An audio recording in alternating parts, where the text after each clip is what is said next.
La voix de maître Bertrand résonnait dans le silence comme un glas. Sophie Moreau, ma fille aînée, celle en qui j'avais placé tous mes espoirs, a transformé notre entreprise familiale en machine criminelle. Le temps sembla se figer. Camille laissa échapper un petit cri étouffé. Thomas retira ses lunettes d'un geste brusque, comme s'il voulait s'assurer qu'il avait bien entendu. Elisabeth, elle, resta parfaitement immobile, le visage livide. Sophie cligna des yeux une fois, lentement, puis tourna la tête vers sa mère avec une expression de stupéfaction parfaitement calculée. « Maman, qu'est-ce que papa raconte ? C'est impossible, il devait être confus, malade. » Mais maître Bertrand n'avait pas terminé. « J'ai des preuves, Sophie. Des photos de tes rencontres nocturnes sur les quais du port avec des hommes que j'ai identifiés comme des trafiquants notoires. Des relevés bancaires de comptes offshore ouverts sous de fausses identités. Des enregistrements de conversations téléphoniques que j'ai réussi à obtenir grâce à un détective privé. » Thomas se leva brusquement, faisant grincer sa chaise sur le parquet ciré. « Attendez, attendez. Papa était en train de faire espionner Sophie ? Sa propre fille ? » Sa voix tremblait d'incrédulité et de colère naissante. « Thomas, assieds-toi, » murmura Elisabeth d'une voix blanche. « Laisse maître Bertrand finir. » Sophie observait sa famille avec une fascination clinique. Elle avait toujours su que ce moment arriverait un jour. Dans son esprit méticuleux, elle avait préparé plusieurs scénarios. Mais voir l'effondrement en temps réel de ceux qui l'aimaient aveuglément lui procurait une satisfaction qu'elle n'avait pas anticipée. Le notaire sortit une chemise cartonnée de son tiroir. « Votre père m'a confié ces documents avec instruction de les remettre à la police si quelque chose lui arrivait de suspect. Il y a notamment cette photo prise le 15 septembre dernier. » Il posa sur le bureau une photographie en noir et blanc. On y voyait distinctement Sophie, élégante dans son manteau Burberry, serrant la main d'un homme trapu aux cheveux gris devant un entrepôt du port autonome. L'homme était Dimitri Kozlov, un trafiquant russe que la police internationale recherchait depuis 5 ans. « Ce n'est pas possible, » chuchota Camille en se penchant vers la photo. « Sophie, dis-leur que ce n'est pas toi. Dis-leur que c'est un montage, que papa s'est trompé. » Sophie prit la photographie entre ses mains manucurées, l'examina avec attention, puis la reposa délicatement. « Je ne comprends pas. Cet homme, je ne l'ai jamais vu de ma vie. Papa devait être vraiment malade pour imaginer des choses pareilles. » Mais Thomas, lui, commençait à assembler les pièces du puzzle.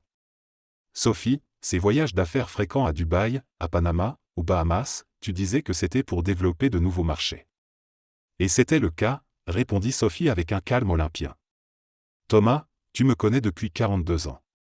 Tu crois vraiment que je serais capable de... » « Les comptes, Sophie, » l'interrompit brutalement Thomas. « Les comptes que tu gères seul depuis 5 ans. Papa avait raison, il y a des mouvements bizarres. Des virements de plusieurs millions vers des sociétés que je n'arrive pas à identifier. » Pour la première fois depuis le début de cette scène, Sophie sentit une pointe d'agacement percer son masque.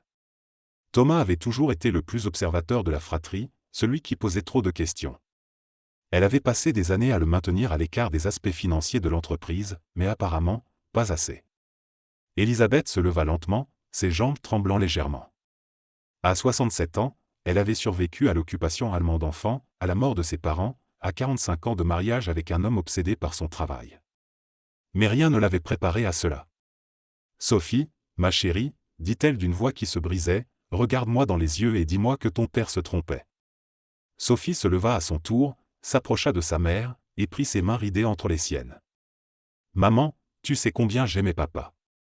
Sa maladie l'a rendu paranoïaque ces derniers mois. Il voyait des complots partout, il accusait même Marie-Claire, notre femme de ménage, de fouiller dans ses affaires. C'était un mensonge habile. Henri avait effectivement eu quelques épisodes de confusion liés à son traitement, et Sophie comptait là-dessus pour semer le doute. Mais maître Bertrand n'était pas dupe. « Madame Moreau, votre mari m'a également remis ceci. » Il sortit une clé USB de la chemise. Les enregistrements de conversations téléphoniques entre Sophie et ses associés.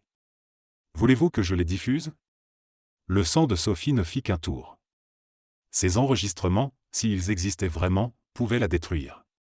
Elle avait toujours été prudente au téléphone, utilisant des codes, des métaphores, mais un expert pourrait facilement décrypter ces conversations.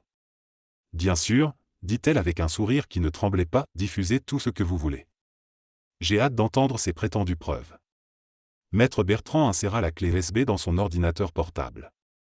Quelques secondes plus tard, la voix de Sophie résonnait dans le bureau, claire et reconnaissable. « Dimitri, la livraison de mardi est confirmée. 200 kilos de marchandises spéciales dans le container 4B, 7789. Mes équipes s'occuperont du déchargement nocturne comme d'habitude. » Puis une voix masculine avec un accent russe prononcé, « Parfait, princesse. Le paiement sera viré sur le compte habituel au Caïman. Tes services valent chaque euro. » Et enfin, Sophie qui riait, « Dimitri, avec moi, tu n'achètes pas seulement de la discrétion. Tu achètes de l'art.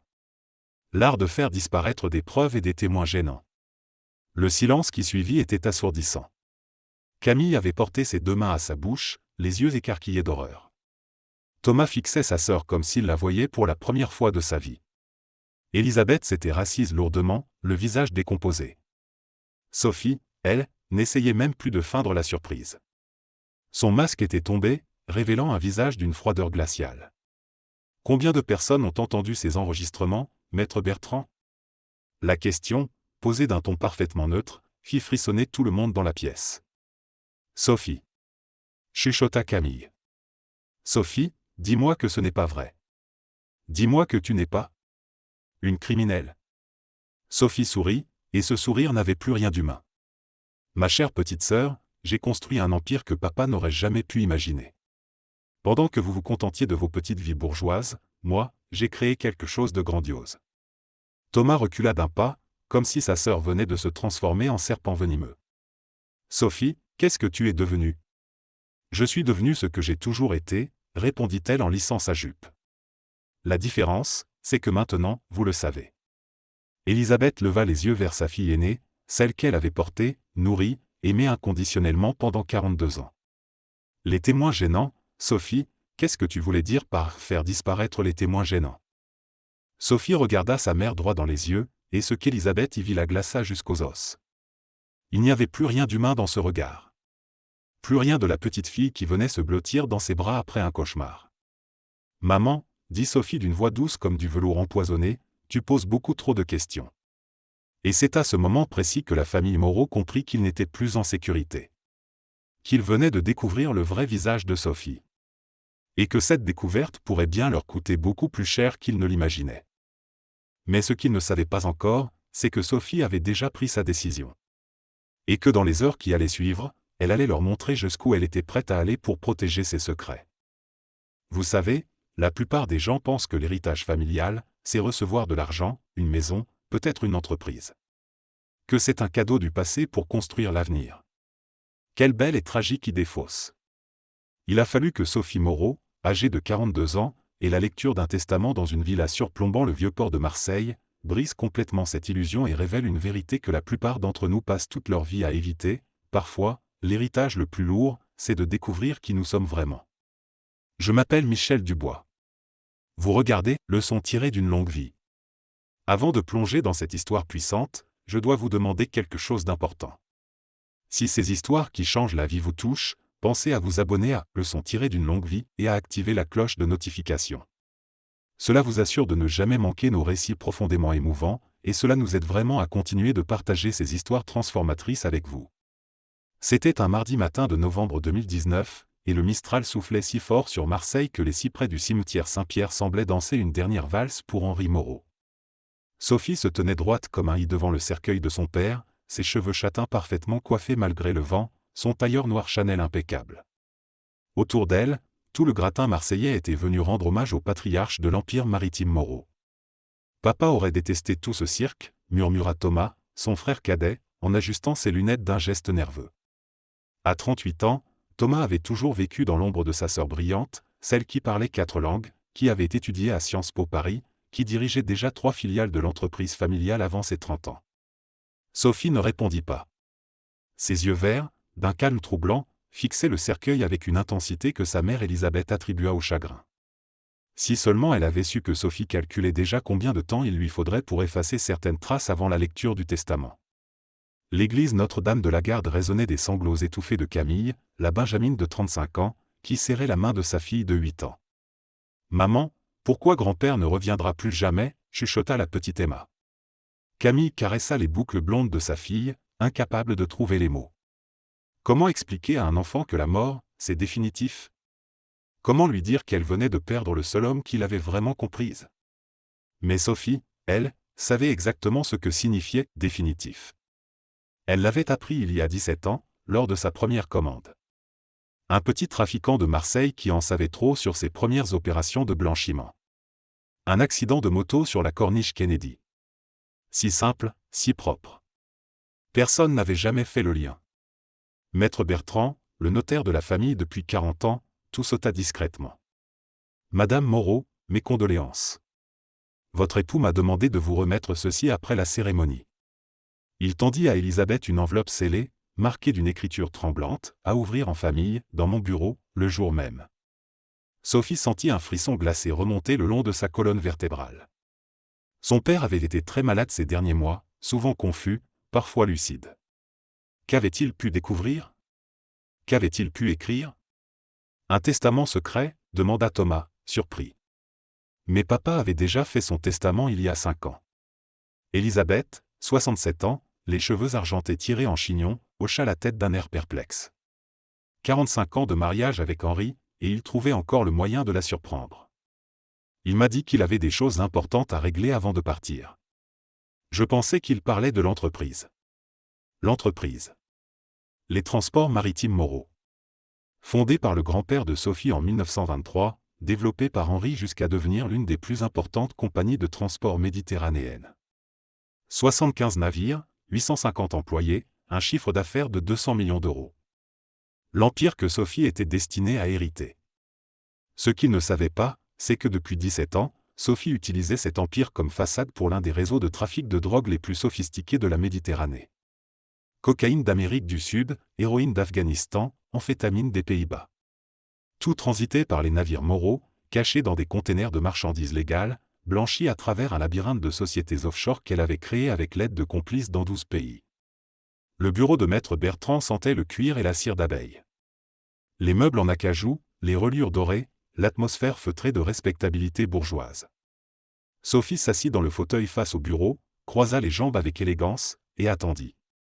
À côté d'elle, Thomas tripotait nerveusement son alliance, Camille essuyait discrètement ses larmes, et leur mère Elisabeth gardait les mains serrées sur son sac à main comme si elle s'accrochait à un radeau. « Votre père m'a confié ce document il y a 3 semaines, commença maître Bertrand en brisant le sceau. Il m'a dit que c'était, comment a-t-il formulé? Une assurance pour que la vérité éclate si quelque chose lui arrivait, point. Sophie sentit sa gorge se serrer. Une assurance? Qu'est-ce que son père avait découvert exactement? Le notaire déplia les feuillets manuscrits, ajusta ses lunettes, et commença à lire d'une voix solennelle. Moi, Henri Moreau, saint de corps et d'esprit, souhaite révéler à ma famille des vérités que j'ai découvertes et que je n'ai pas eu le courage d'affronter de mon vivant.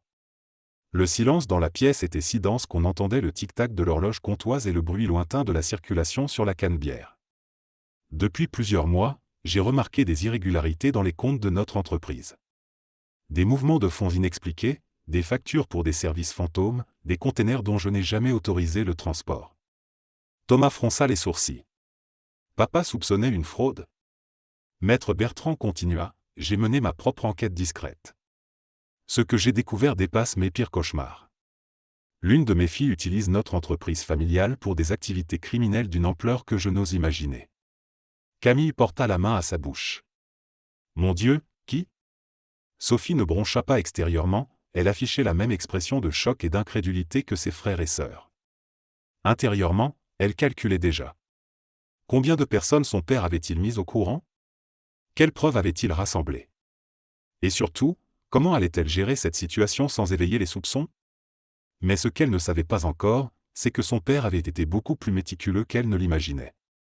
Et que dans quelques minutes, quand maître Bertrand prononcerait son nom, sa vie parfaitement orchestrée allait s'effondrer comme un château de cartes. Et quand cela arriverait, Sophie Moreau révélerait enfin sa vraie nature. Celle qui n'hésiterait pas à détruire tout ce qu'elle avait prétendu aimer pour préserver ses secrets. Mais cela, c'est ce que nous découvrirons dans le prochain chapitre de cette histoire qui va bouleverser à jamais votre vision de ce qu'une famille peut cacher. Le bureau de maître Bertrand était devenu une arène où les masques venaient de tomber. Sophie se tenait debout près de la fenêtre, observant le va-et-vient des passants sur la canebière avec un détachement troublant, comme si elle regardait des fourmis s'agiter dans une fourmilière. Maître Bertrand, dit-elle sans se retourner, combien de copies de ces enregistrements existent-ils? Le notaire déglutit péniblement. Dans ses 40 années de carrière, il avait géré des successions conflictuelles, des divorces houleux, des litiges familiaux, mais jamais il n'avait ressenti cette sensation de danger imminent qui émanait maintenant de Sophie. Votre père m'a confié l'original, une copie de sécurité. Où? Sophie. Thomas explosa. Tu ne peux pas lui parler comme ça. Tu réalises ce que tu viens d'avouer? Tu réalises que tu viens de détruire notre famille? Sophie se retourna lentement, et son sourire fit reculer Thomas d'un pas. Notre famille, Thomas? Quelle famille? Papa qui m'espionnait? Maman qui ne s'est jamais intéressée qu'à ses œuvres de charité? Toi qui as toujours été jaloux de ma réussite? Et Camille? Elle posa son regard sur sa sœur cadette. Camille qui vit dans son petit monde de mère au foyer parfaite? J'ai une fille, Sophie, cria Camille, les larmes ruisselant sur ses joues. Emma n'a que 8 ans. Comment je vais lui expliquer que sa tante est une quoi, Camille? Dis-le. Une meurtrière. Le mot tomba comme une sentence. Sophie applaudit lentement, 3 fois. Bravo, petite sœur. Tu as enfin trouvé le courage de dire la vérité. Élisabeth se leva en tremblant, s'appuyant sur le bras de son fauteuil. Sophie, ma chérie, il n'est pas trop tard. Nous pouvons t'aider. Nous pouvons trouver un avocat, négocier avec la police. M'aider? Sophie éclata d'un rire cristallin qui glaça le sang de tous les présents. Maman, tu ne comprends pas. Je n'ai pas besoin d'aide. J'ai construit quelque chose de magnifique. Un réseau qui s'étend de Marseille à Dubaï, de Panama à Saint-Pétersbourg. J'ai des contacts dans la police, dans la magistrature, dans les douanes. J'ai des comptes dans 12 pays et des passeports sous 6 identités différentes. Thomas s'effondra dans son fauteuil. Mon Dieu, depuis combien de temps?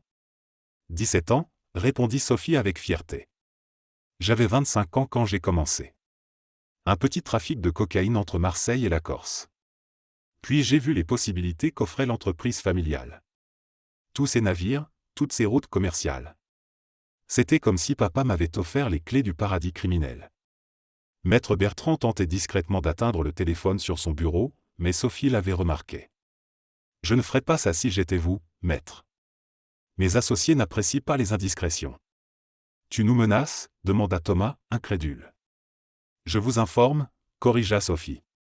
Vous venez d'apprendre des secrets qui valent plusieurs centaines de millions d'euros. Des secrets pour lesquels des gens très dangereux ont déjà tué. Camille serra convulsivement son sac à main. Sophie, s'il te plaît, pense à Emma. Elle t'adore. Tu es sa marraine, tu lui as appris à faire du vélo, Emma. Sophie prononça le prénom de sa nièce avec une tendresse qui contrastait terriblement avec la froideur de ses propos précédents. Ma petite Emma aux boucles dorées. Elle me demande toujours de lui raconter des histoires de princesses. Elle s'approcha de Camille, qui recula instinctivement. Tu sais ce que je lui raconterai, Camille? Que sa maman était une femme courageuse qui a su garder un secret très important. Que parfois, les adultes doivent faire des choix difficiles pour protéger ceux qu'ils aiment. Tu es malade, chuchota Camille. Tu es complètement malade. Sophie haussa les épaules. Peut-être.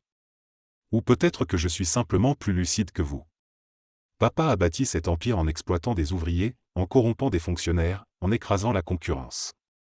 La seule différence entre lui et moi, c'est que moi, j'assume. Élisabeth, qui était restée silencieuse, prit soudain la parole d'une voix brisée. Ton père t'aimait, Sophie. Malgré ce qu'il avait découvert, il t'aimait encore. Dans sa lettre, il écrit qu'il espérait se tromper jusqu'au dernier moment. Pour la première fois depuis le début de cette confrontation, Sophie sembla vaciller. Une ombre de quelque chose, regret? Culpabilité. Traversa son regard. Papa était faible, dit-elle finalement. Il avait peur de ses propres ambitions. Moi, je n'ai peur de rien. Même pas de perdre ta famille, demanda Thomas. Sophie le regarda longuement. Thomas, tu veux savoir la vérité? La vraie vérité? Il hocha la tête, bien qu'une partie de lui redoutât la réponse. Je n'ai jamais eu de famille. J'ai eu des gens qui partageaient mon nom et mon ADN, mais qui n'ont jamais vraiment cherché à me connaître. Vous m'avez mis sur un piédestal, vous avez adoré l'image que je projetais, mais aucun de vous n'a jamais vu qui j'étais vraiment. Parce que tu nous as menti, explosa Thomas.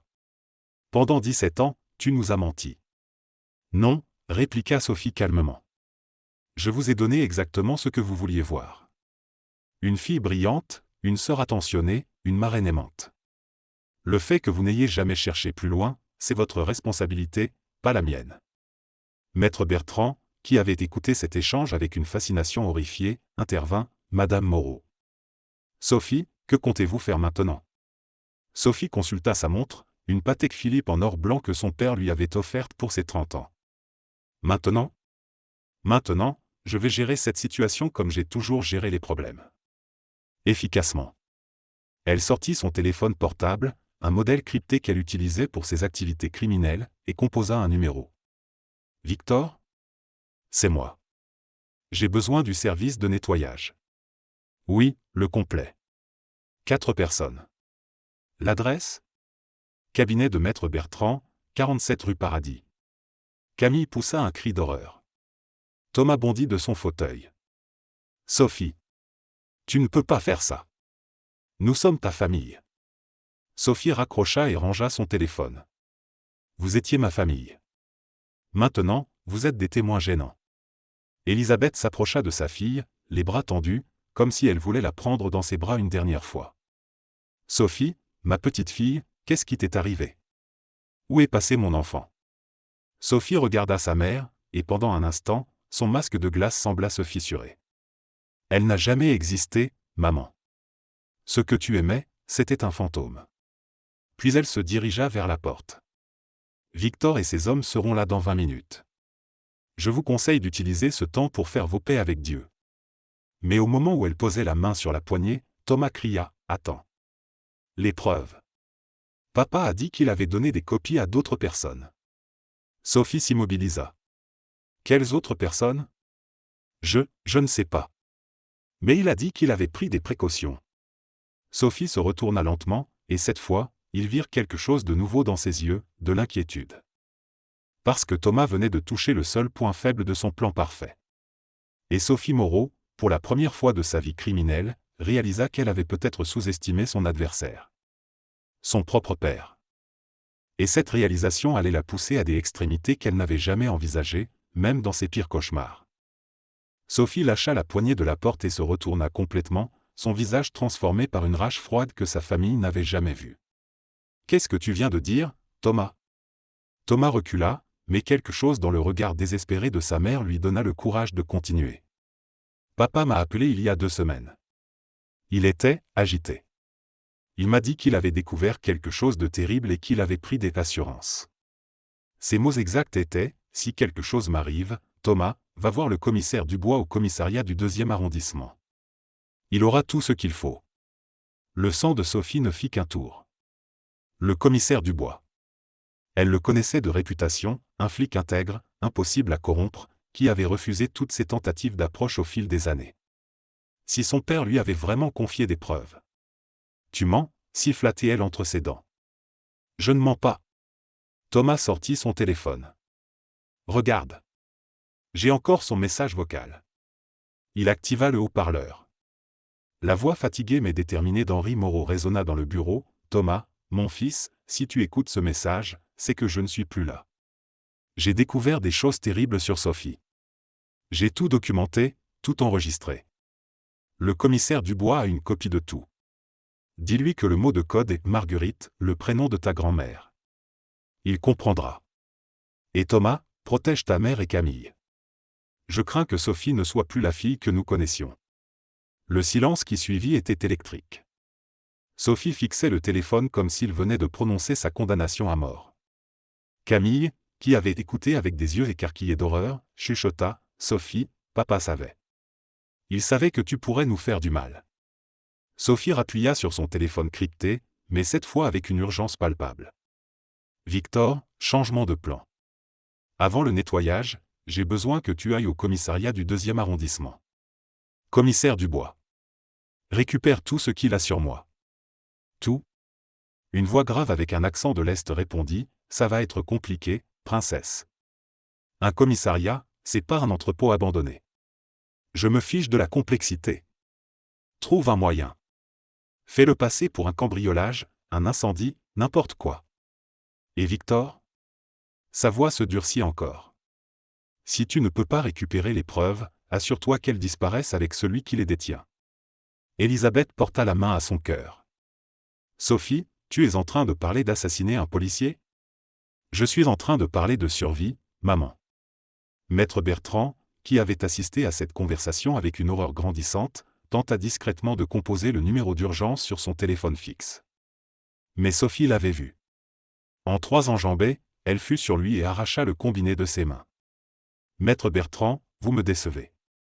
Sophie, arrête, cria Thomas en se levant. Ça suffit. Tu es en train de devenir folle. Sophie se tourna vers son frère, et ce qu'il vit dans ses yeux le fit reculer jusqu'au mur. Folle? Non, Thomas. Lucide. Parfaitement lucide. Elle composa un autre numéro sur son téléphone. Allô, Serge? C'est Sophie. J'ai besoin que tu viennes au cabinet de Maître Bertrand, 47 rue Paradis. Amène la voiture avec les vitres teintées et le matériel habituel. Oui, le matériel pour les situations délicates. Camille s'effondra dans son fauteuil, sanglotant. Emma, ma petite Emma, qu'est-ce qui va lui arriver quand elle apprendra que sa maman a disparu? Sophie s'agenouilla devant sa sœur, et pendant un instant, son visage retrouva une expression presque tendre. Camille, ma chérie, Emma ne saura jamais ce qui s'est vraiment passé. Je m'occuperai d'elle. Je lui dirai que tu es parti en voyage, puis qu'il y a eu un accident. Elle grandira en pensant que sa maman était une héroïne. Tu es un monstre, chuchota Camille. Non, répondit Sophie en caressant doucement la joue de sa sœur. Je suis une survivante. Et parfois, pour survivre, il faut faire des choix que les autres ne comprennent pas. Thomas observait cette scène avec une fascination horrifiée. Sophie, il y a encore une chose que tu ne sais pas. Sophie se redressa, alerte. Quoi? Papa n'est pas mort de sa maladie. Le monde sembla s'arrêter autour de Sophie. Qu'est-ce que tu racontes? Thomas déglutit péniblement. J'ai parlé avec le docteur Martineau hier. Papa allait mieux. Ses derniers examens étaient encourageants. Il devait sortir de l'hôpital la semaine prochaine. Tu mens. Non, Sophie. Et le docteur Martineau a trouvé bizarre que papa fasse soudain un arrêt cardiaque. Il a demandé une autopsie. Sophie sentit le sol se dérober sous ses pieds. Une autopsie. Si les médecins trouvaient des traces du poison qu'elle avait utilisé. Quand? Demanda-t-elle d'une voix blanche. Demain matin. Sophie ferma les yeux, calculant rapidement. Elle avait utilisé de la digitaline, un poison indétectable après 48 heures. Mais si les médecins savaient quoi chercher? Elle rouvrit les yeux, et sa famille y vit quelque chose qui les terrifia plus que tout ce qu'ils avaient vu jusqu'à présent, du désespoir. Un désespoir qui rendait Sophie encore plus dangereuse. Tu as tué papa, chuchota Elisabeth, la réalisation la frappant comme un coup de massue. Tu as tué ton propre père. Sophie ne répondit pas. Elle n'en avait plus besoin. Son silence était un aveu. Camille poussa un cri déchirant. Thomas se prit la tête dans les mains. Elisabeth s'effondra dans son fauteuil, vieillie de 10 ans en quelques secondes. Pourquoi? Demanda finalement Elisabeth d'une voix brisée. Pourquoi as-tu tué ton père? Sophie la regarda avec quelque chose qui ressemblait presque à de la pitié. Parce qu'il allait tout détruire, maman. Tout ce que j'avais construit. Et je ne pouvais pas le laisser faire. Il t'aimait, sanglota Elisabeth. Malgré tout ce qu'il avait découvert, il t'aimait encore. Il voulait juste t'aider à t'en sortir. L'amour, maman, c'est un luxe que je ne peux pas me permettre. À cet instant, on entendit des pas dans l'escalier. Plusieurs hommes montaient vers le bureau de Maître Bertrand. Sophie sourit, et ce sourire glaça le sang de tous les présents. Victor arrive.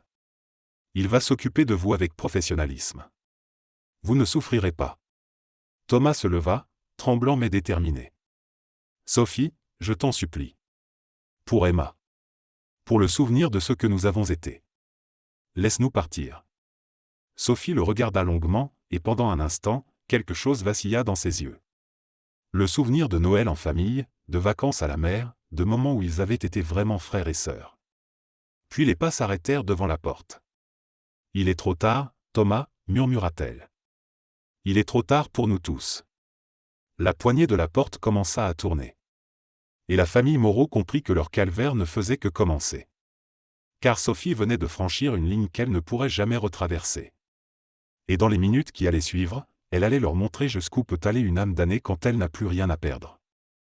Mais ce qu'elle ne savait pas encore, c'est que son père avait prévu cette éventualité. Et que sa dernière carte, celle qu'il avait gardée secrète même dans son testament, était sur le point d'être jouée. La porte s'ouvrit sur 3 hommes en costume sombre.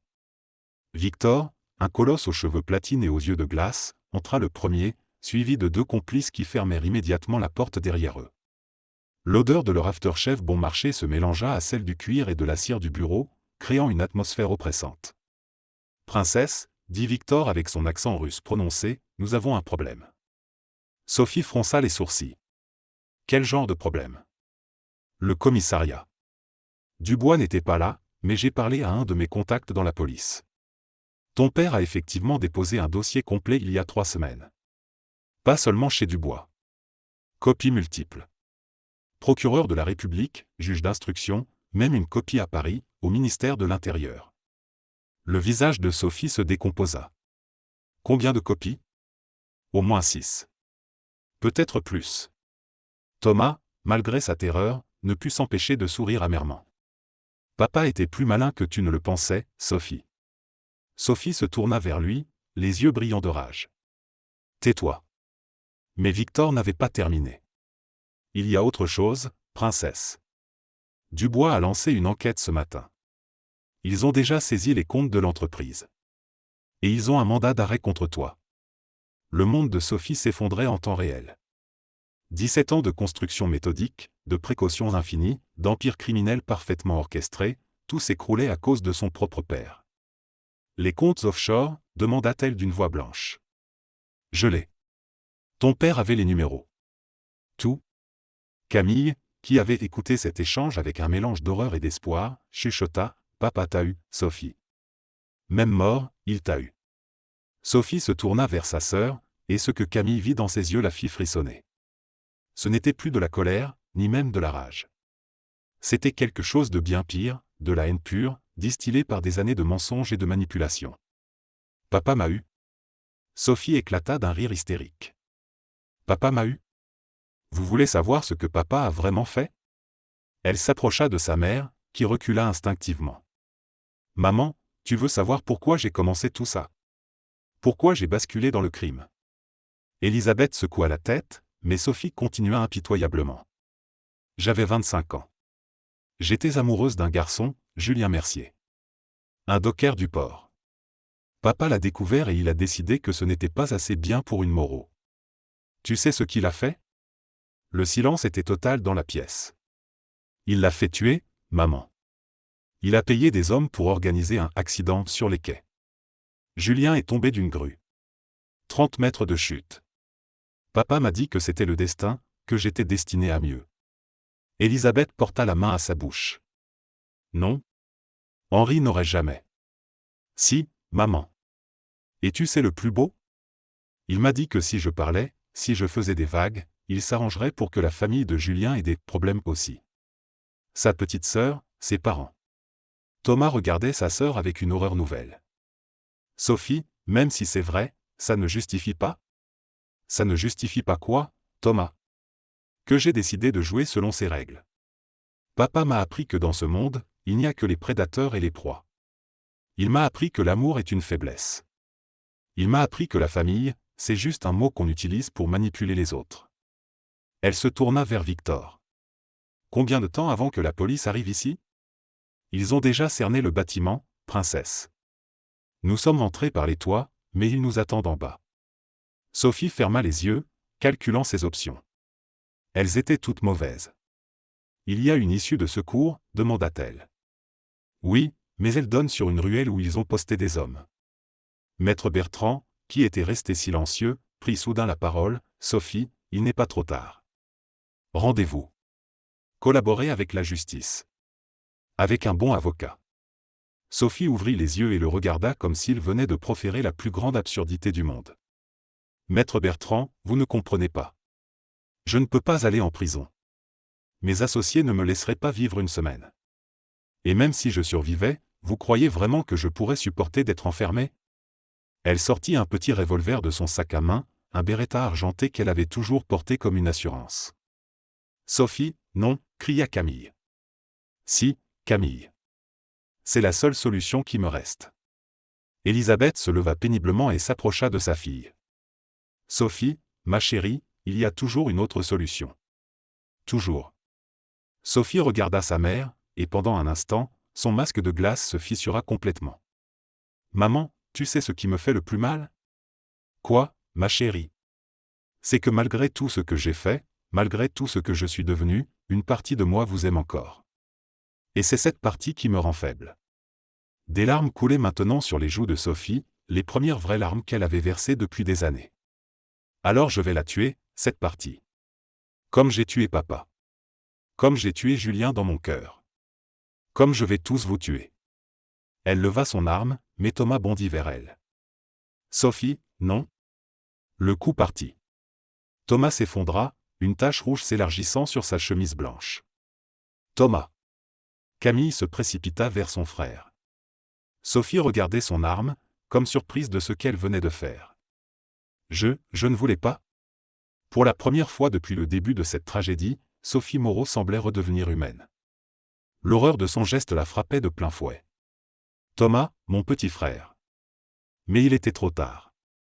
Thomas la regardait avec des yeux qui se voilaient déjà. Sophie, pourquoi? Je ne sais pas, chuchota-t-elle. Je ne sais plus. À cet instant, la porte explosa. Une dizaine de policiers en tenue d'intervention firent irruption dans le bureau, armes au poing. Police. Lâchez votre arme. Sophie regarda autour d'elle. Sa famille détruite, son frère mourant, sa mère effondrée, sa sœur terrorisée. Son empire criminel en ruine. Sa vie finie. Elle sourit une dernière fois, un sourire triste et résigné. Vous savez ce qui est ironique, dit-elle aux policiers qui l'encerclaient. Papa voulait me sauver. Jusqu'au bout, il a cru qu'il pouvait me ramener à la raison. Mais il ne comprenait pas que j'étais déjà morte depuis longtemps. Morte le jour où Julien est tombé de cette grue. Elle porta l'arme à sa tempe. Sophie, non, cria le commissaire Dubois, qui venait d'arriver. Dites à Emma que sa marraine l'aimait, murmura Sophie en regardant Camille une dernière fois. Le second coup de feu résonna dans le bureau. Sophie Moreau s'effondra, emportant avec elle tous ses secrets, toute sa haine, et paradoxalement, tout l'amour qu'elle avait refusé de montrer. Le commissaire Dubois s'agenouilla près de Thomas, qui respirait encore faiblement. Appelez une ambulance. Vite. Élisabeth regardait le corps de sa fille aînée, celle qu'elle avait portée, aimée, admirée pendant 42 ans. Mon Dieu, qu'est-ce que nous avons fait de mal? Camille, qui tenait la main de Thomas, leva les yeux vers sa mère. Rien, maman. Nous n'avons rien fait de mal. Parfois, le mal naît tout seul, sans raison, sans explication. 6 mois plus tard, Thomas avait survécu à ses blessures. L'Empire Moreau avait été démantelé, ses biens saisis pour dédommager les victimes du réseau de Sophie. Élisabeth vivait maintenant dans un petit appartement près de chez Camille, aidant à élever Emma. Et parfois, quand la petite fille demandait des nouvelles de sa marraine Sophie, Camille lui disait qu'elle était partie très loin, dans un endroit où les princesses tristes vont pour apprendre à être heureuses. Car même dans la tragédie la plus noire, il faut parfois inventer des contes de fées pour que l'innocence puisse survivre. Et c'est peut-être ça, la plus grande leçon de cette histoire, que l'amour véritable, ce n'est pas de fermer les yeux sur la vérité, mais de continuer à aimer malgré elle. Que la famille, ce n'est pas le sang qu'on partage, mais les choix qu'on fait chaque jour pour protéger ceux qui nous sont chers. Sophie Moreau avait oublié cette leçon. Et cet oubli lui avait coûté tout ce qu'elle avait de plus précieux, sa propre humanité.